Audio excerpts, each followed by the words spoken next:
Surabaya sebagai kota terbesar kedua di Indonesia turut menjadi sorotan setelah tingkat polusi di Jakarta menjadi pembahasan. Menurut data Indeks Standar Pencemaran Udara atau ISPU di kota Surabaya, terbilang masih dalam kondisi sedang.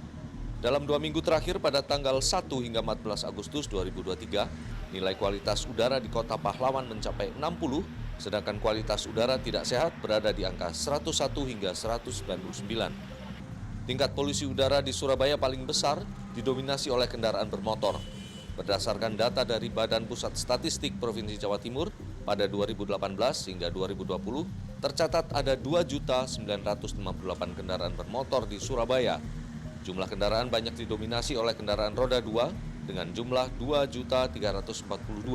Sisanya adalah mobil, truk, bus, dan alat berat. Ada beberapa kawasan di Surabaya yang memiliki kualitas udara kurang baik, terutama di titik kemacetan seperti Margomulyo, Perak, dan daerah Surabaya Barat. Upaya-upaya kita ke depan supaya ini tidak sampai tidak sehat, gitu. Upayanya adalah yang pertama, itu kita koordinasi dengan Dishub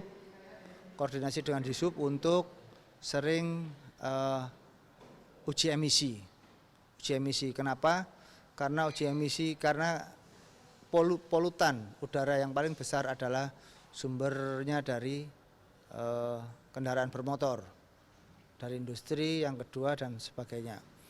Nah, ini harus sering dilakukan untuk emisi. Yang kedua, kita menanam sebanyak mungkin pohon-pohon atau tanaman di Surabaya. Jadi kita setiap hari itu sekitar ada 1.000 tanaman, ya, 1.000 tanaman, baik itu semak, perdu maupun pohon kita tanam. Baik itu untuk yang mengganti pohon yang kering maupun untuk menanam baru.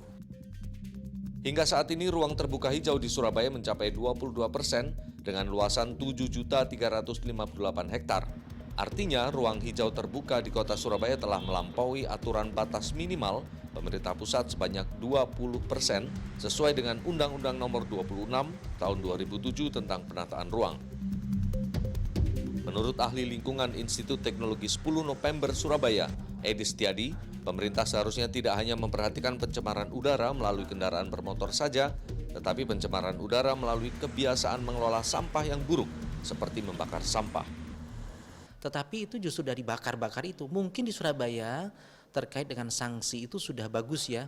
Di Surabaya ini dengan adanya Surabaya bergerak dan lain sebagainya itu membakar mungkin sudah diketahui lebih banyak orang. Tetapi kan kabupaten dan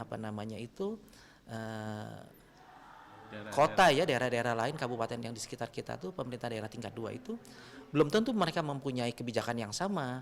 Dan kita tahu persis bahwa pembakaran bahan-bahan organik itu bahkan lebih tinggi kalau dibandingkan dengan waktu itu kita menggunakan minyak tanah. Untuk menghindari meningkatnya polusi udara di Surabaya, pemerintah kota Surabaya mengimbau agar masyarakat menggiatkan penggunaan angkutan umum atau bersepeda. Selain itu, pemerintah juga menganjurkan bagi masyarakat yang bertempat tinggal di tepi jalan yang banyak dilalui kendaraan bermotor untuk menanam tanaman sansevieria atau yang lebih dikenal dengan lidah mertua. Tanaman sansevieria dikenal dengan manfaatnya yang mampu menyerap polusi udara dari kendaraan bermotor. Didin Iswandani, Andreas Wicaksono, Surabaya, Jawa Timur.